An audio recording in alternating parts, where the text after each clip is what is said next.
Hello, friends. Thank you for being here today. I'm Jennifer Williams, your Instructional Technology Coordinator, and today I'm going to be going over Canvas discussions. So the first thing you want to do when entering into Canvas discussions is you have to go to Canvas. So in order to get to Canvas, the first thing you want to do is to go ahead and click on the icon, Canvas icon in My Launchpad. If you are at home and you want to get to Canvas another way, you can simply type in newton.instructure.com. When you get to newton.instructure.com, you'll be here at your dashboard. So I'm going to go back to my dashboard for a moment. And on my dashboard, I will pick the course that I want to make a discussion in. So you have to have a course that you're going to make a discussion in. So I'm going to go to my play course, the Super Duper Class 2020. When I get into my play course, yesterday I made a table. So you'll see that I have a table in my course, various tables. And I'm going to go back to my Monday lesson. So in order to edit my lesson, I will have to, of course, press edit. And then I would type in something here. So this is my front page, my home page. I'm going to show you how to make a discussion and how to link that discussion back to another page, like your home page. So if I want to tell my students, hey, I want you to do blah, blah, blah, they can just click the link right there and get to the discussion.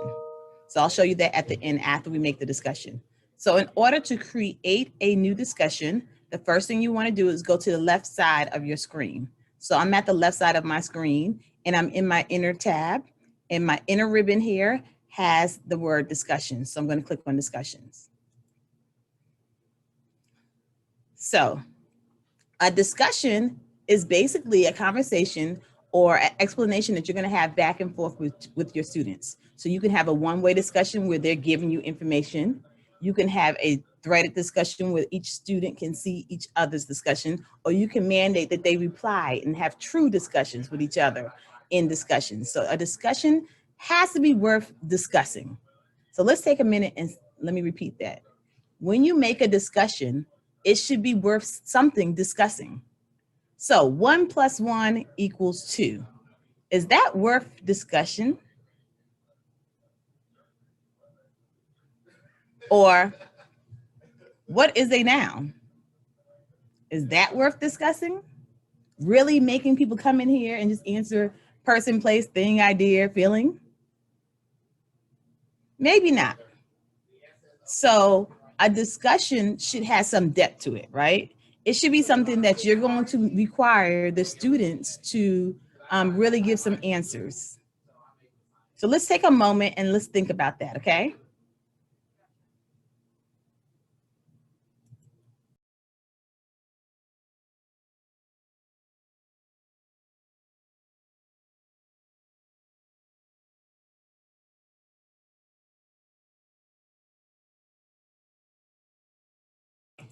Okay, so you took a minute and thought about it? All right, so I have a sample discussion that I've already created. I'm going to go over the sample discussion, meaning what is all inside the discussion, and I'm going to actually show you how to add some of the extra pieces to it. So the first thing I want you to know is that when you're going to make a discussion, on the top right-hand corner of your screen, you see this button, plus discussion. That means to add a discussion, right? So if I want to make a new discussion, I would click this button and it would come up to a blank page. You're going to type in a topic. So here is the topic. I'm just going to put practice. And then right in the center is my editing block. When I'm in the editing block, the first thing I want to do is just start typing whatever I want to type. I can use any of the editing tools within here. I can add a video, I can add links, I can add pictures, I can even upload a document to a discussion. If you notice here on the bottom of my editing block, if I need to see more space, I can make it larger or I can make it smaller by pulling it up or down. It lets me know how many words are in my discussion. So this is my editor status bar. And here, this helps me figure out if this is accessible. So my accessibility checker. The great thing about a discussion is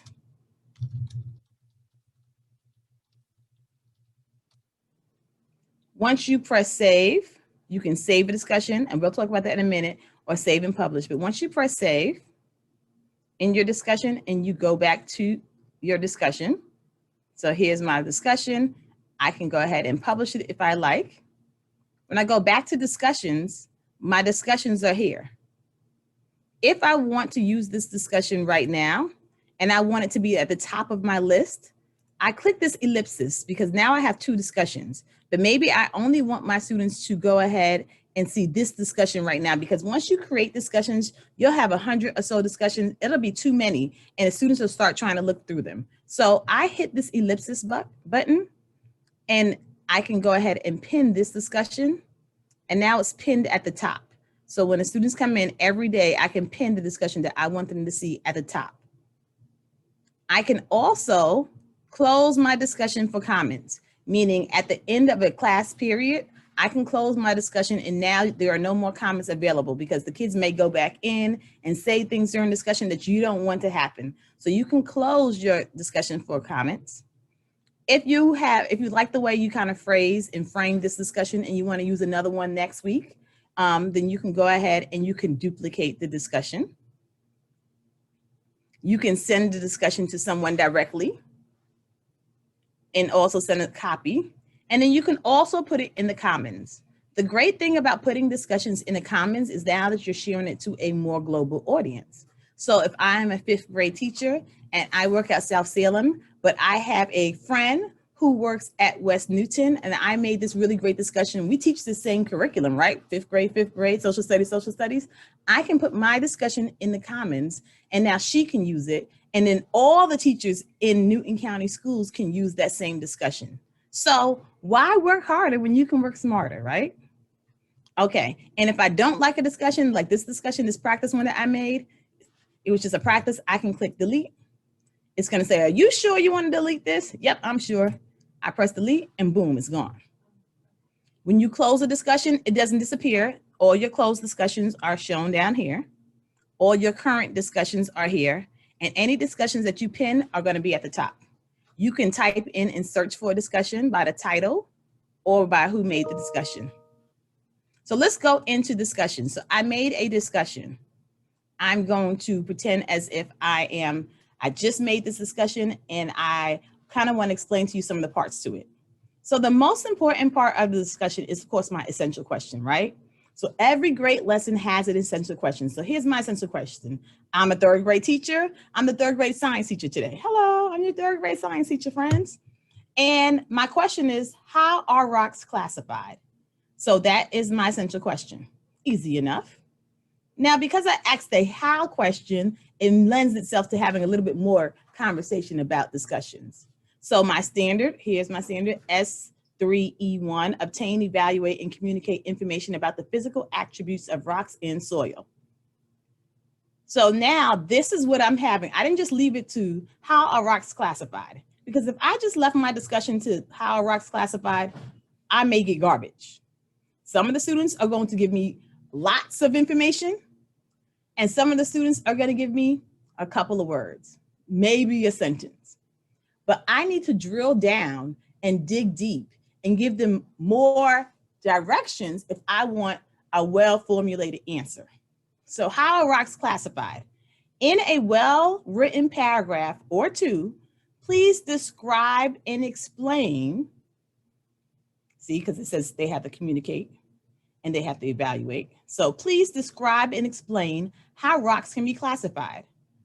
But that's not it. I don't want them just to describe and explain. I want them to be sure to use keywords such as texture, color, luster, and hardness in their explanation.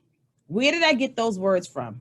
Well, I went to the same standard S3E1, and standard A says that they have to be able to identify these characteristics or these the way they classify it by Mohs classification scale on rocks.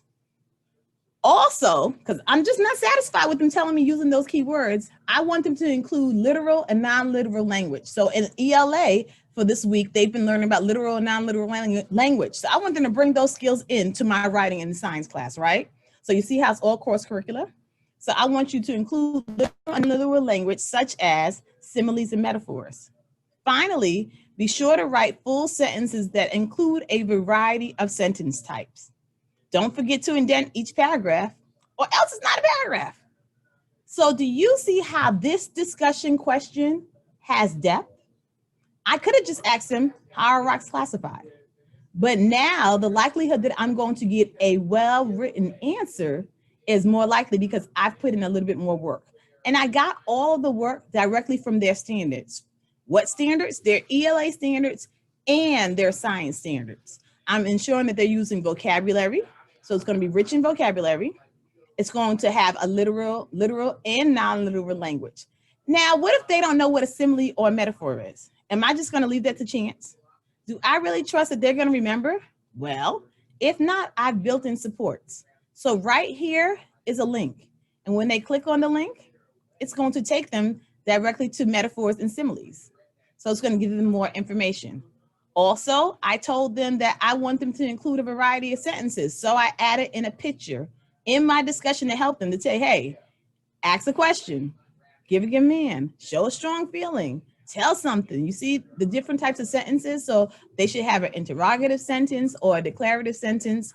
If I was really a classroom teacher, I would probably even give them a sample paragraph here. I would write a sample paragraph and say, hey, don't use my paragraph, but I'm giving you a sample paragraph on a related topic. So like I would probably have how are minerals classified, and I would write a paragraph here to show them how to write a good informational paragraph. So I'm going through the writing process. I'm going through the informational process where they're getting the information from their science textbook using the vocabulary. I'm also making sure that they're using a variety of sentences. So I'm doing ELA, right? And then guess what? I even gave them a little bit more support because sometimes, especially in the virtual world, your students need more information. They need some kind of background knowledge, right? So they may have missed the lesson about rocks yesterday, or maybe their internet cut out, or maybe they had a power outage. That's what happened at my house. My daughter's homeschooling right now, and she's in the virtual academy, and the power went out. So she missed a piece of her lesson. And then the teacher was able to go ahead and continue by sending her the lesson that she recorded. So we picked right up. So if they don't know what an igneous rock is, don't penalize them, help them, put it there. So I have a link, Igneous Rocks. It's taking them directly to the website, and it's going to give them information about igneous rocks. The same thing if I clicked on metamorphic rocks and sedimentary rocks. So I'm not leaving anything to chance. You don't know about rocks, here's the help. You don't know what a simile and metaphor is, no problem, click here. Oh, what's the 4 types of sentences? I have given you help. So I built in scaffolds in my discussions to make sure that my students are getting exactly what they need. It's built in help where they don't have to wonder, I don't have to get 20 phone calls from parents. So a great discussion builds in supports.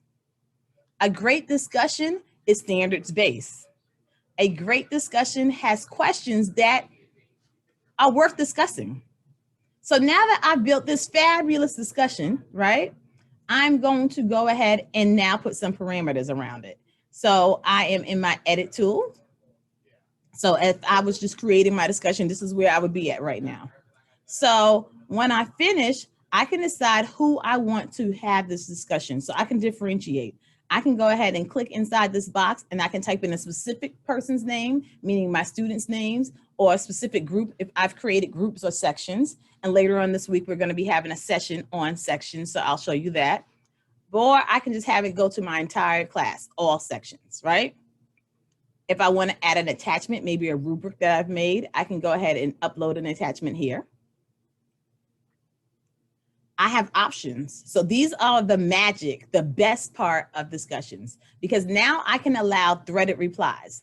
That means that I reply and then my classmates will reply and we can see each other's replies and now learn from what each other says. So if I allow a threaded reply, it's really cool because then now they can actually have a discussion with each other. And then I can say that the user must post before seeing replies. So true story. In grad school, you know what you do? You have all these discussions online if you're in an online grad school course. Me, I'm gonna read everybody's reply first before I make my reply, because now I don't have to read all the chapters in the textbooks. I see what all the good answers that all my classmates are using. So what you wanna do is you wanna click users must post before seeing replies. That way, you'll actually see what the student knows and understands themselves. You can enable this as a podcast feed. I'm not. You can give this as a grade. Well, why wouldn't you give this as a grade, right? Click. Yes, of course, this is going to be a grade. I took the time to put all this information here for you. This is a great discussion. I can give a science grade and an ELA grade for this if I wanted to, because now I'm doing two different things. They're writing, so I can evaluate their writing, and I can evaluate their content. But I will be sure that my rubric contains both of those, to let them know that they're going to get a grade on both of these. I don't want to just show up and say, start giving grades and I didn't tell them, right? But I would definitely use this. Allow liking. I wouldn't allow liking personally. I don't care if you like it or not. You like the discussion, you don't like the discussion, you don't like what somebody says. It's not a popularity contest to me. So I would never let my kids like. I mean, some people's feelings are really hurt, especially in third grade, if no one likes their reply. You know how it feels on Facebook when you think you're cute and nobody says like? Doesn't feel great. So I just go ahead and leave that right here. I can make this a group discussion by making groups if I want to. I can give possible points. So if I want to give points, or I can give something like complete or incomplete. I can do, so for our purposes right now, I could say complete or incomplete, but I can also always give points. If I give points, then you need to go ahead and put the point scale. Like, is this a 100-point scale? Is this the 80-point scale? Is this a 50-point scale? Whatever you use. Now you see this button right here, Sync to SIS. If you click yes, Sync to SIS, then that means this will go in Infinite Campus. That's right, you heard me correctly. Yay! Now we have gradebook passback. So if you would like this discussion to be a grade in Infinite Campus, you have to click this button, Sync to SIS. Boom. Now it's going to Infinite Campus. It's going to grade it here within, as I grade it in Canvas, it's going to automatically transfer that number grade to Infinite Campus. So be sure you let the students know this is a grade, an actual grade. I can make assignment groups, like if I wanted to have a different group that I'm assigning this to. So if I have some Quest students in my class, I may have a higher level question for them, or I'll have more of an extension activity for them and maybe require them to do a little bit more in depth, not more work, but more in depth, more higher level thinking. I can go ahead and do here.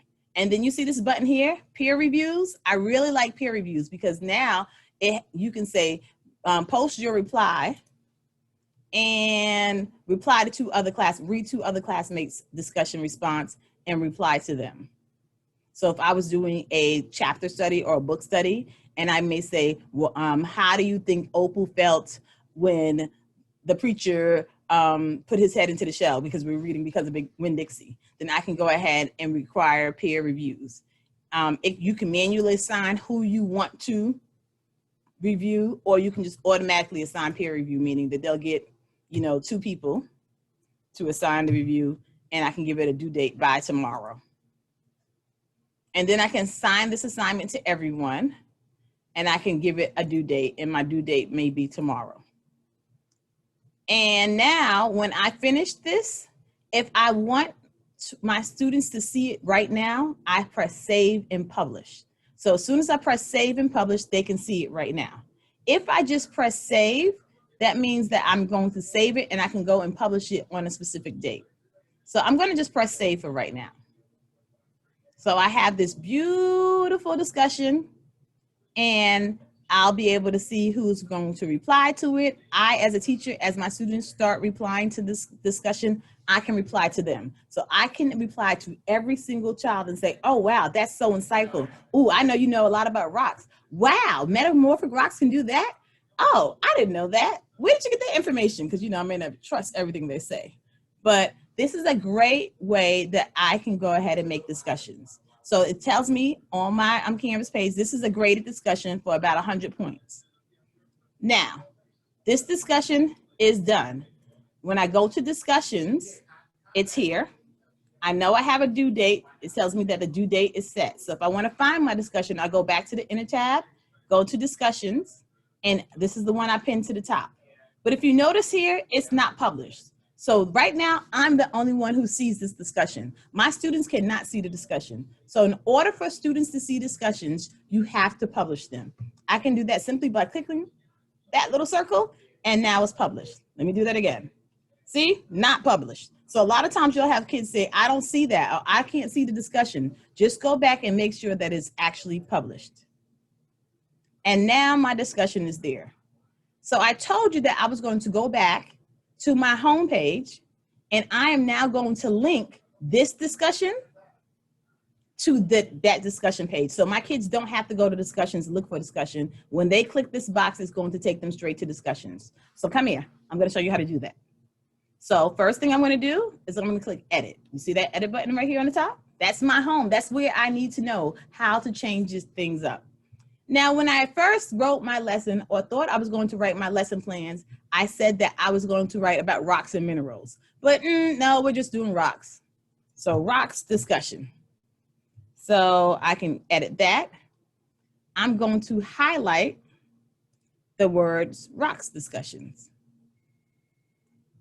I am going to go to the top of my screen to my editing tool.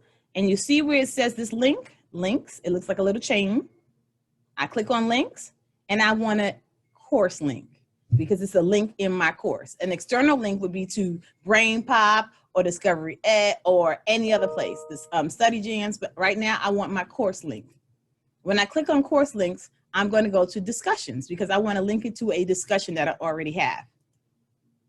Oh, here goes my discussion. I click on it and watch. You ready? Look close. Voila. Now it is linked. I know it's linked because number one, it highlighted yellow, and then it changed the words to blue. I'm going to scroll down to the bottom, press save, and let's see if that really worked. You ready? Okay, I assume you said yes to yourself, right? Click rocks discussion. Bam. Now the kids are taken directly from my home page to that discussion. So let's review that again. I have access to my discussions in the inner ribbon that says discussions. I click that link. If it is not checked to be published, meaning it is a gray circle with a slash in it, no one can see the discussion but me. When I click on that box, it is now published. That means that all students and everybody who's in my course can see this. When I go to my home page, I want to make sure that anything that I have listed can be linked as a discussion. So what I'm going to do is I'm going to press edit.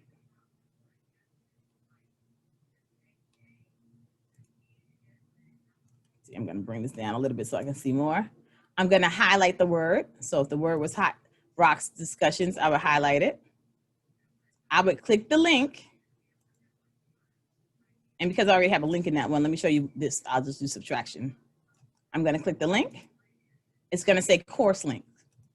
So if I've made an assignment, I would do the same thing with assignments. But if I made a quiz, I would do the same thing to link the quiz. But I have a discussion, so I want to link my discussion. When I click discussion, automatically it changed to yellow, and now there's a link. So now you know how to make an excellent discussion to use with your class full of supports that's standards-based and cross-curricular. Thank you. So I have 4 minutes to take questions. I have a 9:30 meeting. So if there are any questions that you need to know